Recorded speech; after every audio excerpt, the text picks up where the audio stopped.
Translation: the goddess of fortune is attracted by his sweetness, which Srila Rupa Goswami has described in this way. Somebody whistling?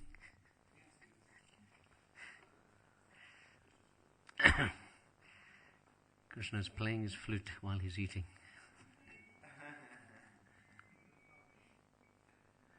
Huh? Srila Rupa Goswami in his Laghu Bhagavatamrita has quoted from the Padma Purana, where it stated that Lakshmi Devi, the goddess of fortune, after seeing the attractive features of Lord Krishna, was attracted to him. And to get the favor of Lord Krishna, she engaged herself in meditation. When asked by Krishna why she engaged in meditation with austerity, Lakshmi Devi answered, "I want to be one of your associates like the gopis in Vrindavan." Hearing this, Lord Shri Krishna replied, it was quite impossible. Lakshmi Devi then said she wanted to remain just like a golden line on the chest of the Lord. The Lord granted that request, and since then Lakshmi has always been situated on the chest of Lord Krishna as a golden line. The austerity and meditation of Lakshmi Devi are also mentioned in the Srimad Bhagavatam 10.16.36, where the Nagapatnis, the wives of the serpent Kaliya, in the course of their prayers to Krishna, said that the goddess of fortune, Lakshmi, also wanted his association as a gopi and desired the dust of his lotus feet. Translation: the goddess of fortune is attracted by his sweetness, which Srila Rupa Goswami has described in this way. And then the next verse, obviously, is the famous verse, which will be spoken of next week. Krishna in his threefold bending form, if you have any attraction to this material, don't go to Keshigat. So he's speaking on that verse in the next verse. Om Jnanatimirandasya Jnananjana Shalakaya Chakshurun Militam Jena Tasmai Shri Gurave Namaha Vanchakalpatarubhyascha Krupasindhu Bhaivacha Patitanam Pavanebhyo Vaishnavebhyo Namo Namaha. Jai Shri Krishna Chaitanya Prabhu Nityananda Sri Advaita Gadadhara Shivasadi Gaura Bhakta Vrinda. Hare Krishna Krishna Krishna Hare Hare, Hare Rama Rama Rama Hare Hare. So these verses which we're looking at right now, they're being spoken by Krishnadas Kaviraj Goswami, and of how everyone is attracted to Krishna. And previous verses were speaking about Brahma and so on. So these verses are all about how everyone becomes attracted to the sweetness of Krishna. And specifically today, Rupa Goswami's verse from the Laghu Bhagavatamrita is being discussed about Lakshmi Devi. How she was also very attracted to Krishna as well. So in preparation for Gora Purnima, we have coming up on Thursday. So Chaitanya Mahaprabhu and his philosophy will be spoken all the way through. Of course, we don't have any special classes this time. I don't think. Well, I haven't looked at the schedule, but maybe not. Normally we have some run-up classes towards Gopanim. But maybe they are there and I haven't noticed the schedule on that. But generally there are classes which lead us on to the appearance of Chaitanya Mahaprabhu. And generally just speaking a little bit on that, we were just in Mayapur in meetings, myself, Goridas, Pranamandu, Sitaram, we'd all gone for some meetings then. Heard many classes on Chaitanya Mahaprabhu and his glories from so many devotees. And there were devotees from 64 countries. So every flavor was there, and every language you could think of was there. So as Prabhupada often would speak about, this is the real United Nations. I believe one gentleman from the United Nations had come there once, and he had come for the morning arti, and he noticed, he'd come at this specific time, and he noticed that everyone from every walk of life was there, in every country, and when they were making the announcements, there were translations in whatever 40 languages. So he recollected this is just like the United Nations meetings, when there are translations in so many languages that actually happen. So Mahaprabhu definitely began the real United Nations, as the United Nations officer said. But the biographies of Mahaprabhu were written within a decade of his leaving, which is very interesting, because generally biographies are written a little later, or like Christ, the Bible was actually put onto paper 100 years after his leaving. So after 100 years, many things can change. Even right now, isn't it? Every class, if someone will say, Prabhupada had said, now we wonder, often I heard someone say, so you can see how things can change. So that's just within 25 years of Prabhupada leaving, or what to speak of 100 years, what may have happened. So Mahaprabhu's biography was all done within 10 years of his leaving, and they were based on the Kadachas, which are the diaries of specifically Murari Gupta, who kept a diary, and Swarup Damodar, who kept a diary. So it's interesting that people keep diaries, isn't it? You found Shruti Kirti kept a diary, Hari Sori kept a diary. They all kept diaries so that you would note everything that happened. So similarly, these diaries were kept by Murari Gupta and Swarup Damodar about the Lord and his pastimes. And the first biography which came out was known as the Krishna Chaitanya Charitamrita. And this was by Murari Gupta. He from his diaries, from his Kadachas, he brought this out. And just after that, there was the Chaitanya Mangal, which was by Loshan Das Thakur, yes. And we went to that place, we can say, where Loshan Das Thakur wrote Chaitanya Mangal. What was that place? I can't remember. They said to us, this is where Loshan Das Thakur sat, and he wrote Bardanga. So he wrote Chaitanya Mangal from there. And then of course there is Kavi Karnapur's 10-act drama, Chaitanya Chandradoya Natika, which is there as well. And then Prabhupada will then speak often about the fact that the most authentic and the first Bengali rendition is Krishnadas Kaviraj Goswami's Chaitanya Charitamrita, which is here. Of course, that was written in Radhakund, where Krishnadas Kaviraj writes on this rendition. And of course, alongside that, there is the Chaitanya Bhagavad by Vrindavan Das Thakur.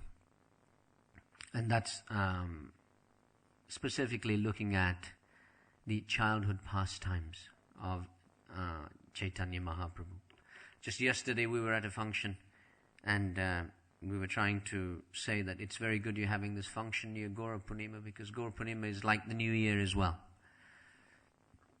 And we looked up the calendar, Gaurabda, and it says 525 or 526, one of those that Mahaprabhu appeared. So this is, we often say 500 years ago, so it's 525. It's moved on since the 500 years we normally would quote, 526. So specifically in today's verse, we were looking at the principle, and the previous verses were speaking on the same principle, that how everyone is attracted to Krishna And Rupa Goswami is writing again from his Laghu Bhagavatamrita. And really the name Krishna is defined as the all-attractive person. Why shouldn't everyone be attracted to Krishna in that principle? And it's not only that, as in this verse, that Lakshmi Devi, Jai Shri Radha Gokulananda, Srutidharma Lakshman Hanuman, Sisi Gaurita Ki Jai.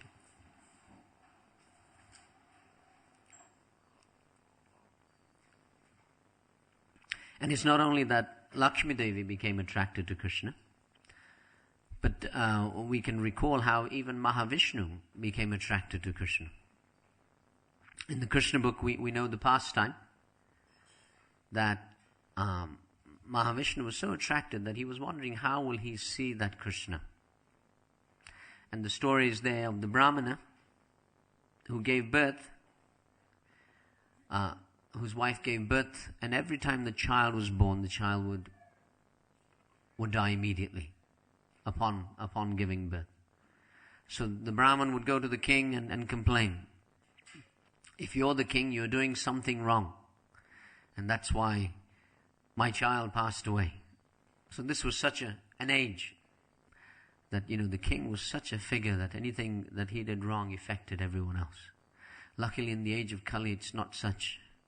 Otherwise the temple president would be very worried here. There would be a big line outside his door. So the Brahman anyway, second child came, he complained like this, and Arjuna heard about this and he said, why is Ugrasena being defamed? He's done nothing. So Arjuna, of course, he said immediately, he said, I will defend whoever it is that is coming to attack. And at the time of the delivery of the 10th child, he shot his arrows in the air and he created a house of arrows to protect the whole area. And of course, and as he was guarding, the 10th child appeared and he died. So of course Arjuna, shocked, he said, what happened then? And the Brahman came and cursed him as well. He said, what good are you as a Kshatriya? You couldn't even defend my child from leaving this, from someone taking my child. So of course Arjuna, as he always does, he said, by the end of today, if I do not find your child, I will commit suicide. His famous words. And throughout the Mahabharata, different things, he says, by the end of this, I will enter fire, he says, not suicide, he says, I will enter into fire, which is different, very different. He says, I will enter into fire.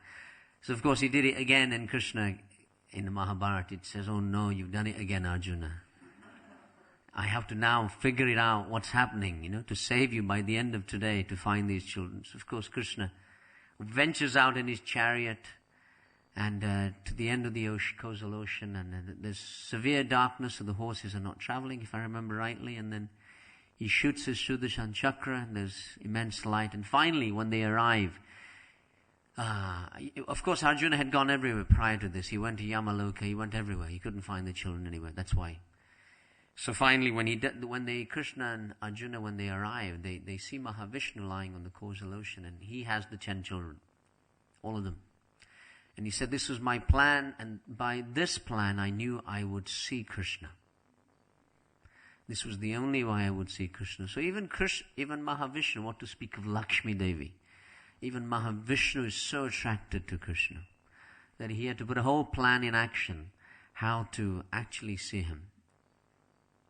And what to speak of Mahavishnu, and what to speak of Lakshmi Devi, even Krishna is very attracted by his own form. In the palaces of Dwarka once, when he saw his reflection upon the marble, which was polished finely, and he saw a reflection and he saw someone so beautiful, he became very attracted. And he said, who is this person? And I'm so attracted by this form. So even Krishna himself becomes so attracted by his own form, what to speak of everyone else that Rupa Goswami is speaking about. Just recently when we were in Mayapur, Jananivas and Pankajangri were recollecting how Krishna is so attractive. and definitely if you stand here in front of Radha Gokulananda or Radha Madhav, wherever the deities are, you'll be very attracted by their form. Unfortunately, because of our conditioning, it only lasts about 3 minutes. And after that, we're attracted to so many other things of this world that takes away our attention. So they were just mentioning how attracted Krishna was. And when he had come here last year, he mentioned that his sister had come and she'd become very, attracted to everything here. So she had cancer and she was passing away. And none of the family knew of it. So they rang both the brothers in India and said, she's in a coma and she probably has hours or perhaps a day and she will leave this world. So both of them, being brothers, they immediately said, well, give the phone to her. She was in a coma at that time. So they placed the phone, thanks to the mobile phone now. You can ring India or anywhere, middle of the Ganga, wherever you are, you can call someone. So they placed the phone by her ear, and they started to chant the Mahamantra. And they started describing the beauty of Chaitanya and Krishna like this. They were just reciting some verses.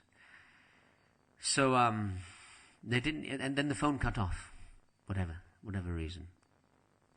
And then they had a call from, then they received a call a day later that she was in a coma, but after that phone call, a few hours later, she woke up.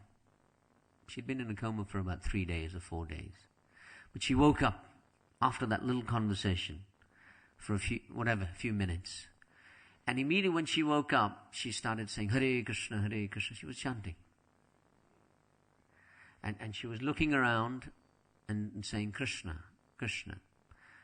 And then she went back into coma. And then she passed away, I think a day or something later. So they were saying how attractive, not just Krishna, but Chaitanya Mahaprabhu. Their point was Chaitanya Dev, so kind, so beautiful, so magnanimous, that once having seen him, you have no option but to remember that beautiful form. So they were just recollecting that principle of the attractiveness of Krishna. And I thought later on we'll look at this pastime of Lakshmi Devi and how she became so attracted to Krishna, and she wanted to enter the Madhurya Lila, the Rasa dance. But just looking at Lakshmi Devi, I was looking at the principle which is there of Pada Sevanam. Lakshmi Devi exemplifies one of the 9 processes of devotion. Pada Sevanam, which means, our service to Krishna. Our service, which is a very important thing for each one of us here. Our service to Radha Gokulananda. We're all affiliated here at the manor, and our service is the most important. And Lakshmi Devi, she exemplifies this. The 9 processes are mentioned. Shavanam Kirtanam Vishnu, Smaranam Pada Sevanam, Archanam Vandanam Dasyam, Sakyam Atma Nivedanam. These are the 9 processes of devotional service that are mentioned in the Srimad Bhagavatam. So Shravanam refers to hearing, that you can become perfect in your Krishna consciousness simply by hearing. And who exemplified that? Many I'm sure, but Parikshit is always given as a good example. There are many others, of course, as well. And Kirtanam, you can become perfect by chanting or speaking about Krishna. Who's exemplifying that? Srutidharma Goswami. He's speaking for 7 days and 7 nights. So, quite amazing that he can speak for so long, and everyone is in rapt attention as well, of course, that are listening at the same time. We'll all have difficulty after 9 o'clock in speaking and in rapt attention, both items. It's not possible for us. And Smaranam. Prahlad, of course. Who? Many others? Anyone else? that time of the morning, isn't it? Difficult to get it all out. Prahlad, of course, was good. He's a good person, personality, exemplifying. Padasevan, of course, we've said is Lakshmi. Archanam. Prithu Maharaj. Vandanam. Akrura, of course. Akrura exemplifies. And the prayers that he offered before entering Vrindavan. Dasyam. Hanuman. Of course, Hanuman. So many are there. Sakyam. Arjuna. And finally, Atma Nivedanam. Bali Maharaj, of course, is always quoted. Bali Maharaj is always quoted. So specifically here, Lakshmi Devi is exemplifying Padasevanam, service, worshipping the lotus feet, translated often as our devotional service that we may perform. And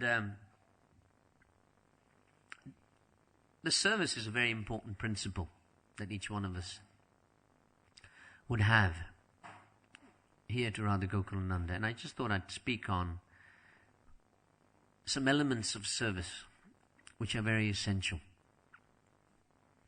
And specifically there are four elements of our serving here. Anywhere, wherever we're serving, they are very essential. The first one is camaraderie. That when we're serving, this is a very important principle, the working together. Working together. Or as we say, the team. That ultimately it's not you, me, us, them, I. It's actually all of us together and team. And they have a wonderful acronym for team, don't they? TEAM. Together, everyone achieves more. TEAM. So if we're all together, we can achieve so much more. So one principle of service is camaraderie, or a team. We should all play our roles and not fight for others' roles. That's a principle that's given. We should all play our role, whatever our role is, let's play that role, and not fight for everyone else's role. And often that happens in a temple, that we may be fighting for other people's roles.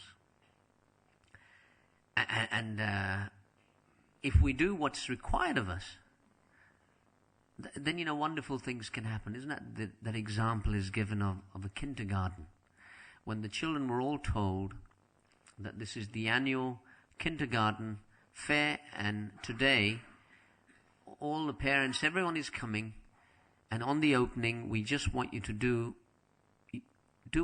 what you're told. Play your role. Don't play anyone else's role.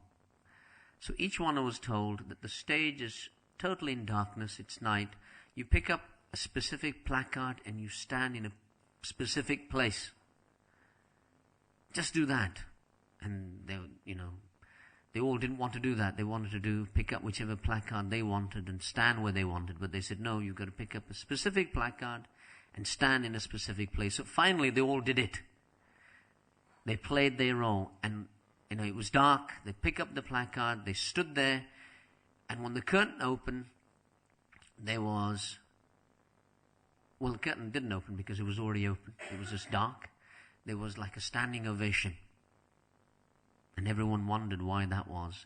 It's because the placard, it said, welcome. And if each child had picked up the wrong one or stood in the wrong place, it wouldn't have spelt welcome.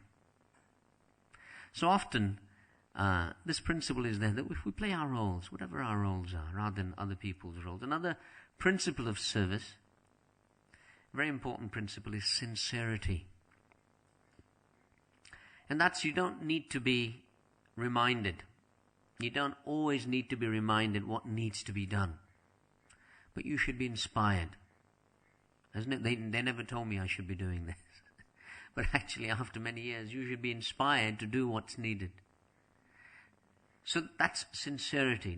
You don't always need to be asked. But you should be inspired to do what's needed. Humility is the third aspect of service. Very important principle in our lives. And we can have a long debate what it really means. But Prabhupada says, whatever is needed, I will do. big or small. Whatever is needed, I will do, big or small. Isn't it just before I went to India, I met Sutapa on the staircase in the ashram, and he was mopping the staircase. And when I came back from India, he had gone and met the Queen. He met the Queen at Lambeth Palace. Wonderful photograph. You can log on to our website, krishnatemple.com, or on his blog as well, Tattva. Quick advert here. You can blog. You'll notice he's meeting the Queen, which the Archbishop of Canterbury next to her, highest person in this kingdom. Yes, absolutely. She holds the highest position, and the head of the church, which is the official state church here. So humility, you can do, whether it's big or small, you do it. You do it. Whether you're meeting the Queen or you're cleaning the ashram. That's humility. And finally, simplicity. The fourth aspect of service. Very important aspect. And, simplicity, as Prabhupada often says, Krishna consciousness is simple for the simple, and it's complicated for the crooked, or complicated. So often our lives are a little bit like that. Sometimes it's simple, and sometimes we get into a whole maneuvering of debates and discussions, which are all healthy, of course, at the end of the day, so long as we're not motivated. So it's simplicity. And going back to our purport here, to bring it back onto that principle again, that, a very good example of simplicity is Lakshmi Devi. Why? Because she wanted to attract the attention of Narayan, Vishnu. So she didn't know what to do. She does many things. So she decided that, let me sweep the floor. She was sweeping the floor in Vaikuntha to attract the attention of Narayan. It's a good thing all husbands can use and say, look, even Lakshmi Devi was sweeping the floor to attract the attention of her husband. And Narayan became very attracted. He was wondering what's going on. This is amazing. And do you know why it's amazing? Because there is no dust in Vaikuntha. There is no dust in Vaikuntha, but she's sweeping the floor just to do something very simple to attract the attention of the Lord. So that is there as well. Looking at today's verse and so on, and Lakshmi Devi not entering into the rasa dance, I thought we'd just look at the some principles of our relationship with Krishna. As we know, there are 5 principal rasas, and Shantaras, adoration of Krishna, adoration of the Lord is considered Shantaras.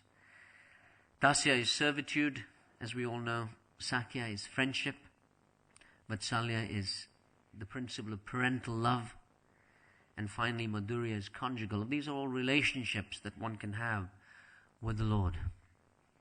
And the prominent examples of all of these as well, which are given, just as with the 9 processes of bhakti. So, Santarash, anyone? Kumaras, of course, are always quoted.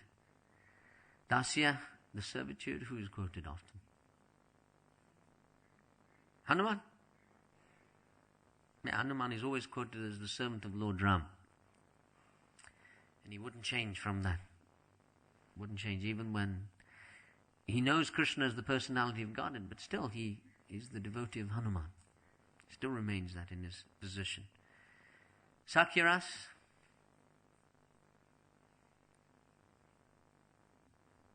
Sridham, Shrudam, Stoka Krishna. Who else? Arjuna, yes. This is Sakyaras. And Vatsalya, parental love. Devaki Vasudeva, Nanda Yashoda. And of course, finally, we have Madhurya Ras, which is Gopis of Vrindavan. These are all standard things, but reminding everyone, because I can't remember them often. Gauridas does the Nectar of Devotion course, so I'm sure they've gone deeper into it than all of us. There's an interesting statement which is made, of course, that all liberated devotees are in absolute transcendence, and one does not hanker for the perfection of another, as related to today's verse about Lakshmi Devi. But the Vaishnavacharyas, they've commented and analyzed the rasas, and they showed that there is a progression in affection. There's a definite progression in affection and a diminishing of feelings of awe and reverence from servitude to Madhurya. That's very much there. Krishnadas Kaviraj Goswami writes very nicely in the CC 6, Adi Lila 653. We've been looking at the folio, you can tell. He writes very nicely that although there is a progression in intimacy in the rasas from Santaras to Madhurya Ras, they are all based on the ecstasy of service to the Lord. And specifically he writes, love for Krishna has this one unique effect. It imbues superiors, equals, and inferiors with the spirit of service to Lord Krishna. It imbues superiors, equals, and inferiors with the spirit of service to Krishna. So Lakshmi Devi, of course, is very much related within all our literatures with the principle of opulence, which is given there. And often in this material world, she has a different name. In the material world, she's called, anyone? Chanchala, because she's always moving. And hence our opulence as our wallet or our bank balance seems to decrease and increase with time. She's chanchala, whereas in the spiritual world, she's fixed. She's staying there. I was just remembering even a thought here that in the Bhagavatam, the story is given of the churning of the ocean of milk, and that's where Lakshmi appears. Isn't that right? She's one of the items that comes, and she marries Narayan because she wonders who's the most qualified person I can marry, and it was Narayan that she marries at that stage. So that's another story, side story of Lakshmi Devi, which may be there. In the pastimes of Lord Jagannath, Lakshmi Devi also appears quite a lot, and this principle of being chanchala, I thought I'd look at for a few moments. That, some moments she can be there and your opulence is there, and when she leaves, all your opulence seems to diminish as well. And the story is there of Lord Jagannath Baladev and someone from the lower caste, and her name was Shriya Chandulani. Famous story of Shriya Chandulani. And she was from the lower caste. So once, within Puri, the custom in Orissa still is that in the month of Magha Sesha, that every Thursday, one worships Lakshmi Devi. Just in that month. The Thursday is dedicated to Lakshmi Devi. So all the ladies, they will worship Lakshmi Devi in the month of Magha Sesha. And Thursday, what they will all do is get up early. Purushottam Maharaj was mentioning, his mother, his sister, everyone does that in this month. They will clean the house before the sun rises. Because it's said that Lakshmi Devi will visit every house on that day. And if she notices that the house is unclean, as we do in Lakshmi Puja, isn't it? You clean the house. So if she notices that the house is not clean, she will remove herself from that house. So it's a good thing it's not every day she's coming. She's only coming in the month of Magha, and she's only coming on a Thursday. And so she would take the form, Lakshmi Devi. Of course, Lakshmi Devi is in the temple of Jagannath, and she cooks, if you remember, with her maidservant. She cooks everything for Jagannath Baladev. So she cooks everything. She's the cook. So on that day, she was given permission that she would leave the temple and she would take the form of a Brahmani, and she would go and visit different individuals. So on this occasion, she visited the house of a rich merchant. And she noticed that no one was up in the family. That the wife of the merchant, the servants, everyone was sleeping, and no one had cleaned the house. So finally she spoke to the merchant's wife and said, during the Margasesha, every Thursday it's dedicated to Lakshmi Devi, and you should clean your house before the sun rises. So the sun has risen and you haven't cleaned, and you should worship Lakshmi Devi in that way. And the merchant's wife said, we do not believe in all this. She said, we do not believe in all this. Unknown to her, of course, this was Lakshmi Devi. So Lakshmi Devi, hearing this, she immediately removed her opulence from that home. And it said that from that day, the entire family had to live by begging. Such is the custom and tradition in Orissa. Imagine that, took it very seriously. And but then she decided, she went further, and she went to the house, she went to the colony where the untouchables, they had all these different qualities, chandalas, lower caste, whatever. And she went to the house of Shreya Chandulani. And she had been up early, and she had cleaned the house, and she had made offerings to Lakshmi Devi and done pujas. So when Lakshmi Devi, in the form of this Brahmani arrived, she was so happy, she told Chandulani that from now on, all my opulence will reside in this house. And immediately the whole house became opulent, of course. And everyone became extremely wealthy and so on and so forth. Now on that same day, Jagannath and Balaram, they were also taking a walk on that Thursday. The deities seem to take walks and see what's going on in the kingdom. They take the form of young men, as you always will hear in many places. So they took that form and they were walking. And Balaram saw that Lakshmi Devi had entered the colony of untouchables. So she told Jagannath that from today, when Lakshmi Devi comes back, she will contaminate our temple. And you have to tell her that she is not allowed in our temple anymore. She has to stay outside of the temple. So Jagannath, he protested. He said, oh my God, I'm not going to say that to my wife, my God. But because he's the older brother, he had to listen. The customs of Orissa, it said in that story. You listen to your older brother. So he had the bad task.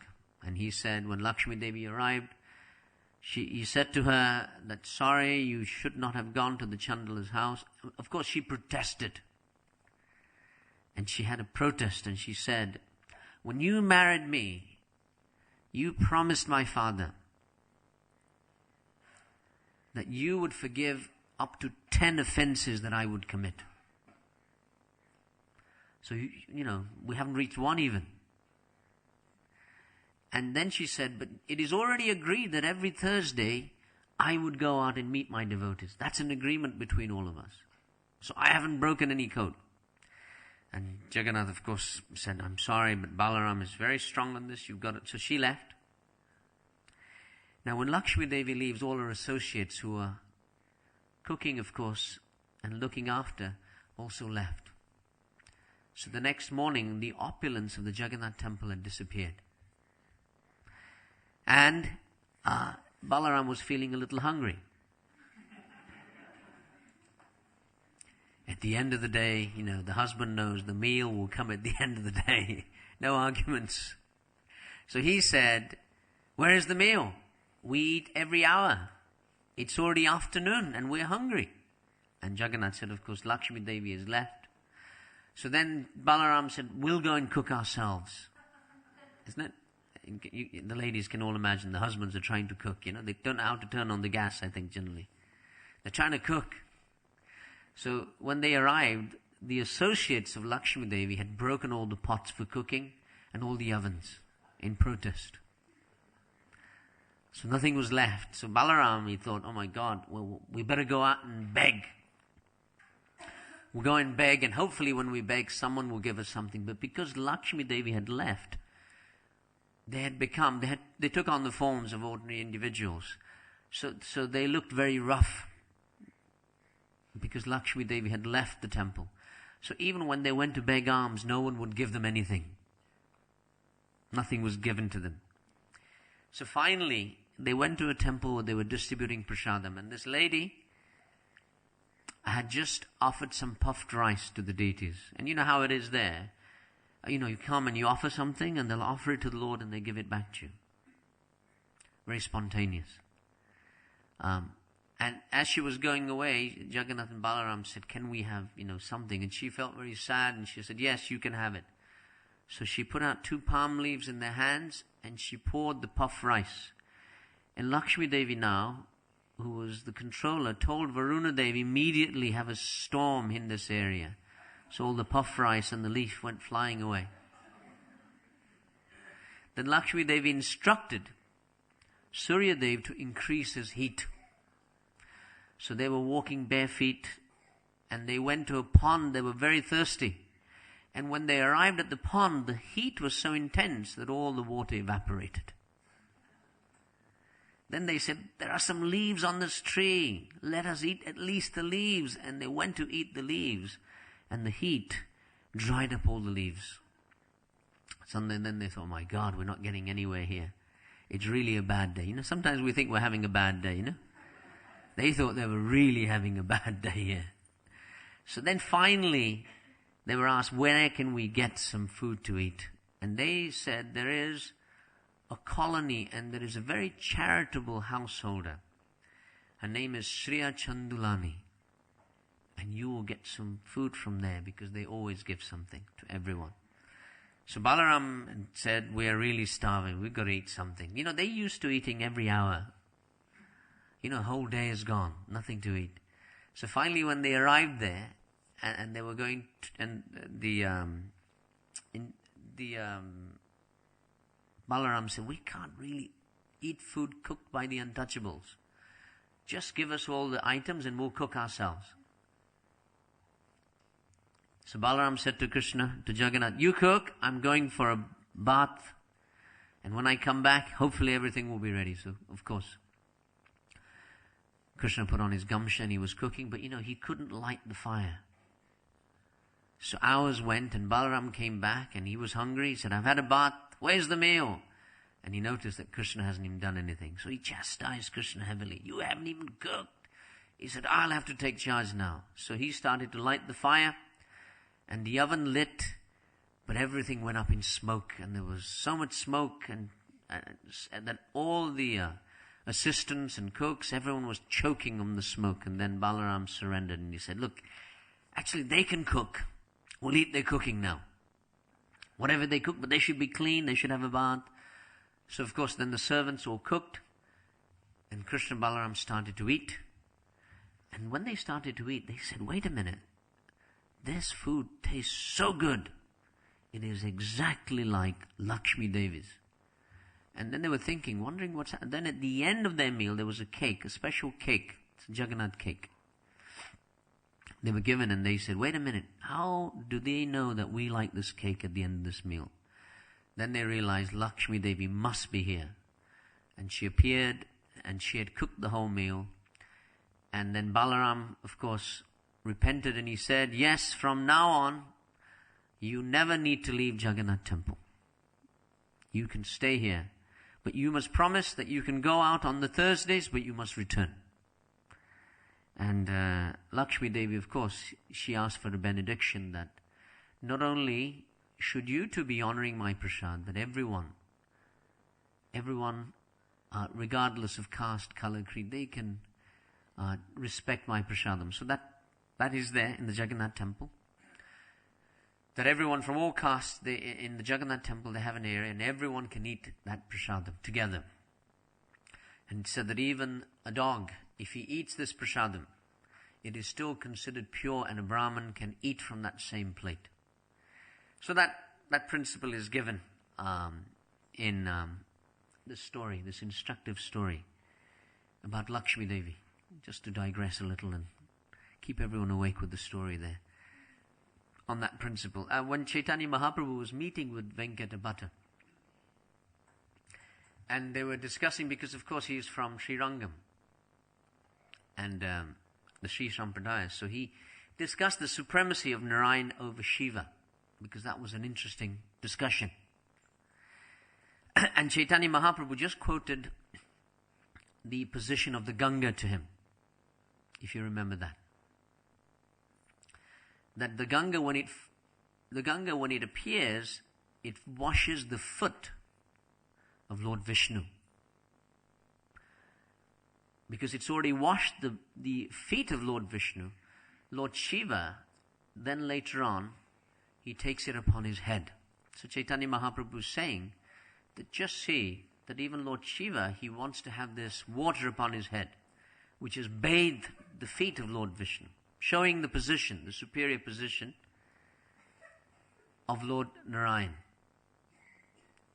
compared to Lord Shiva. And then, of course, he went on to speak about which is superior, Narayan or Krishna. And the example that he gives is the example in our purport today of Lakshmi Devi, where he shows that she aspired for the association of Krishna. Although she has everything with Narayan, but she has aspiration for the company of Krishna. On the other hand, Mahaprabhu said that the gopis have no attraction to Narayan. If you remember, Krishna had disappeared from the rasa dance and they were looking for Krishna, but they couldn't find him anywhere. And Krishna took the form of Narayan, four-arm form. And when the gopis arrived there, they weren't attracted by him at all. They said, "Where is Krishna?" And of course it was the same Krishna who ultimately couldn't keep his position. The two arms disappeared and became Krishna, of course. But Chaitanya Mahaprabhu in his discussion used that as an example. And the principle is that even Lord Brahma, Lord Shiva or Lakshmi Devi cannot enter into the rasa dance, which is explained. But, the Acharyas speak about this principle that even though they cannot enter, if we follow the path chalked out by Chaitanya Mahaprabhu, we can achieve a position there. Just see the amazing position which is allowed to all of us. Uddhava, I thought I'd quote the famous verse from Uddhava here. Asam aho, charam renu. Everyone remember that verse?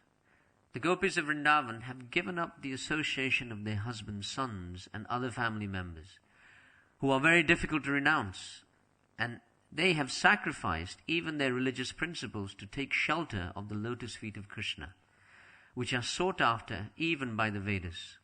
O Lord, grant me the fortune to be born as a blade of grass in Vrindavan, so that I may take the dust of those great souls upon my head. The story of Lakshmi Devi, which is referred to in our purport, the Acharyas speak about this, where they say, in Kamyavan, there is a place where Lakshmi Devi performed severe austerities to become a gopi. So it was Kamyavan. That's where she performed. Although she remained Lakshmi and did not attain her goal, she nevertheless had the opportunity to speak with her beloved Krishna. And the next verse goes on. In Kamyavan, there is a place where Lord Krishna manifested the milk ocean, expanded himself as Anantasesha, transformed himself as Kshirodakshai Vishnu, and then sat down on the body of Ananta. Srimati Radharani then became the beautiful Lakshmi Devi, who with humbly bowed head began to massage Lord Vishnu's lotus feet. This sight greatly delighted Srimati Radharani's gopi friends. And finally, in the 12th forest of Vraj, there are many groves filled with charming places where Krishna, the moon of Vrindavan, performs pastimes with his dear associates. These places are filled with such transcendental opulence that they cause the goddess of fortune, Lakshmi Devi, to weep with envy. So this is all in conjunction with Rupa Goswami's Laghu Bhagavatamrita. Just speaking a little bit further on the conversation that was had by Chaitanya Mahaprabhu and Venkatabhatta. So during the rainy season, Lord Chaitanya stayed at Sri Rangam in South India. And he spoke to the three brothers, Venkatabhatta,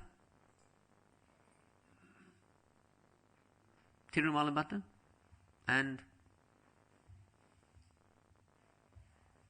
Prabodhananda Saraswati. Yes, Prabodhananda Saraswati. He was always Prabodhananda Saraswati, or he had a different name? Don't know. Anyway, he becomes Prabodhananda Saraswati. So we can't remember the third name as such. And the debate was all about that Venkatabhatta had thought that the worship of Lakshmi Narayan was the highest.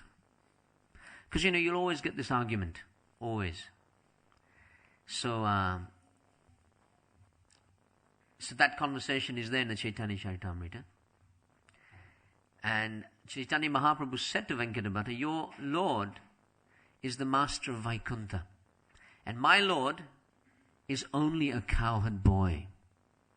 So how is it that Lakshmi, who is the most chaste wife of Narayan, wanted to enjoy pastimes with my Lord Krishna, who's only a cowherd boy? So he's using that as a discussion about who would be the supreme personality. And Venkatabhatta replies that since Krishna and Narayan are both the same personality, Lakshmi's association with Krishna does not break her vow of chastity. So this conversation goes on. But what is it that fixes someone onto Krishna? And Rupa Goswami explains this, of course, why Krishna is the highest. And he mentions that, of course, Krishna has 4 extra qualities. Everyone remember that? From Narayan. So that is there. And you remember those? Students of Nectar Devotion? Yes. Uh-huh.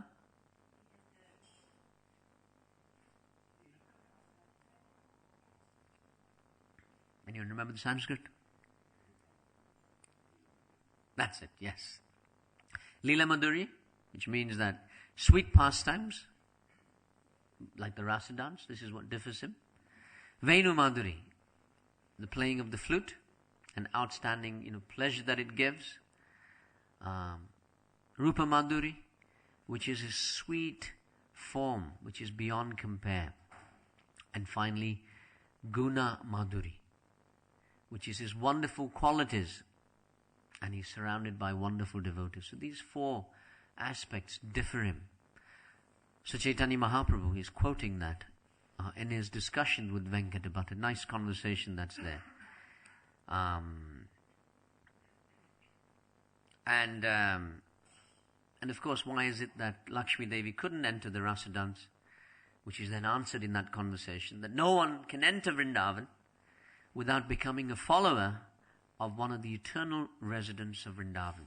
So specifically, Lakshmi Devi was not prepared to follow the gopis. She couldn't enter Vrindavan. In particular, she wasn't willing to give up her Aishwarya, her opulence of Vaikuntha. And she wasn't prepared to give up her 4-arm form, and hence she couldn't take on the form of the gopi. But as in our purport here, she becomes a golden line on the chest of Krishna, as mentioned here. Of course, in order to reconcile all of this, Chaitanya Mahaprabhu, in his conversation with Venkatabhatta, he says that Lakshmi is just an expansion of Radharani. Therefore, in the form of Radharani, Lakshmi will be able to enjoy the pastimes of Krishna. So it's a very good discussion that he's having with Venkatabhatta, and seeing the sensitivities and how he takes that argument to a conclusion without blowing everyone away, as we might do often. He takes it in a nice format. which is there. Looking at the time, it's 9 o'clock even now. There's some more that we can speak, but I just thought I'd finish on the story of Lakshmi Devi here again. And Gaur Govinda Swami in his book, The Embankment of Separation, speaks on this, of this specific pastime, just to connect it further, this specific pastime of the queens that they couldn't enter the rasa dance. They couldn't imagine what the residents of Vrindavan were doing. So he relates that in Dwarka, Krishna has 16,108 queens. But the queens of Dwarka, they were not able to enter into the Madhurya Lila. So one day, the queens of Dwarka, they asked Rohini that very often we hear Krishna crying out in his sleep. And he's crying out, Radha, Radha, Gopi, Gopi. And can you please shed some light on this? What is this all about?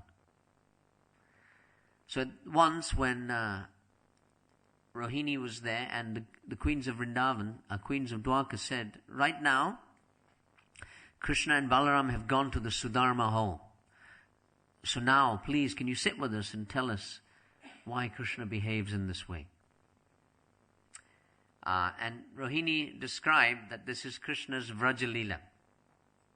Very sweet, intoxicating Lila that he has. And she explained that, Hare Krishna, please take a seat.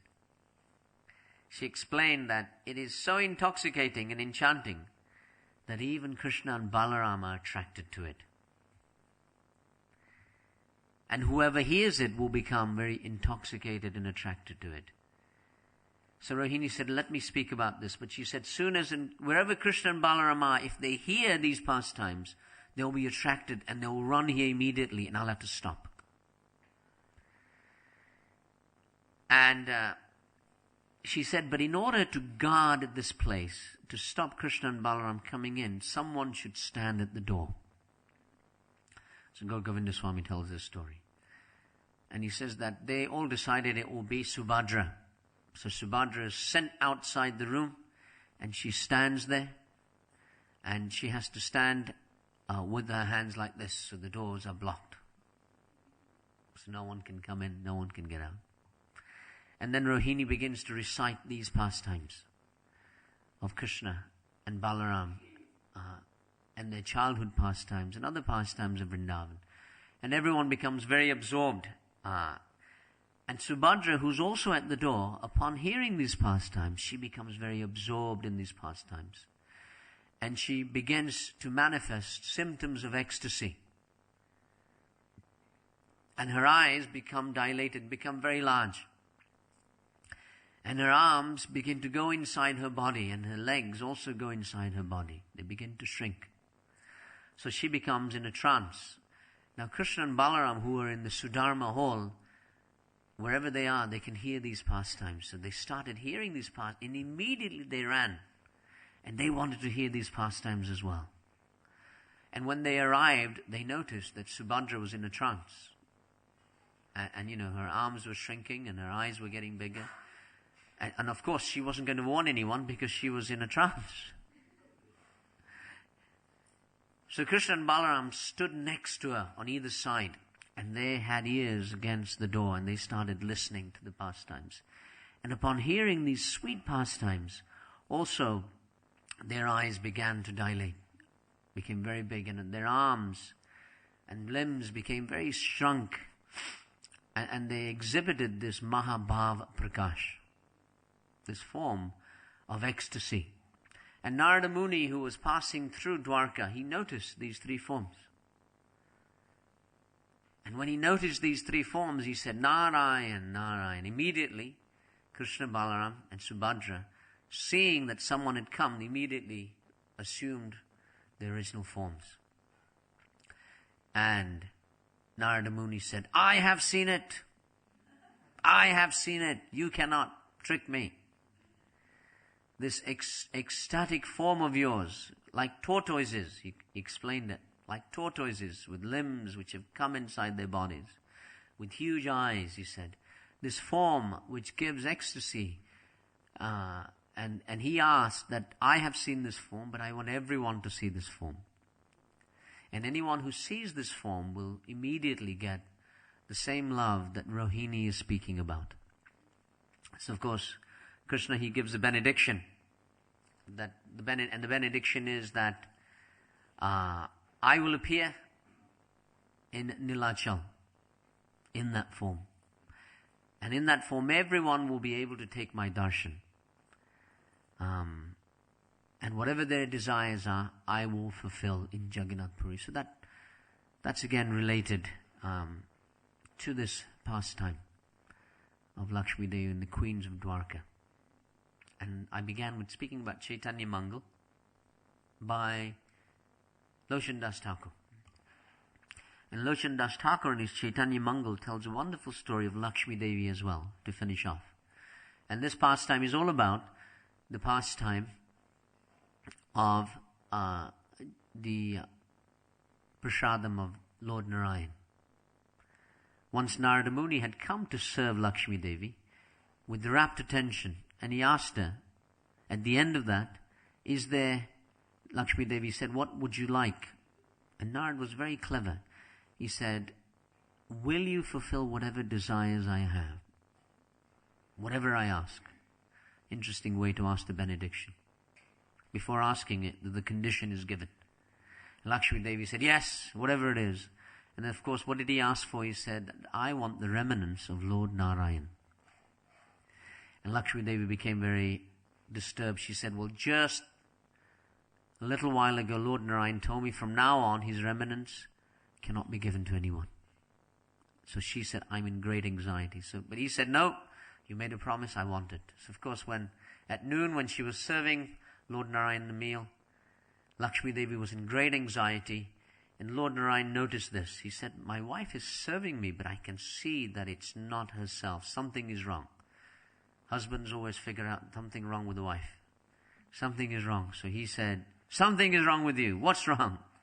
And she told of her dilemma. And Lord Narayan said, just this once, I will look away. And you take my remnants. It's boga, of course, not prashadam. Whatever's served to me is boga, but whenever I've finished eating, you take the plate away. I will not look. So in this way, you're not breaking your promise. So of course that plate is given to Narada Muni, who goes in great ecstasy. And in his ecstasy, he's all over the universe, and he arrives in Kailash. And when Lord Shiva sees him and he says, what are you doing? He said, I've just taken Mahaprasad of Lord Narayan. And Lord Shiva said, well, where's my share? And he said, well, I ate everything, there's nothing left. But then when he looked in his finger, he noticed that there was one thread still in there, Kanika Mahaprasad.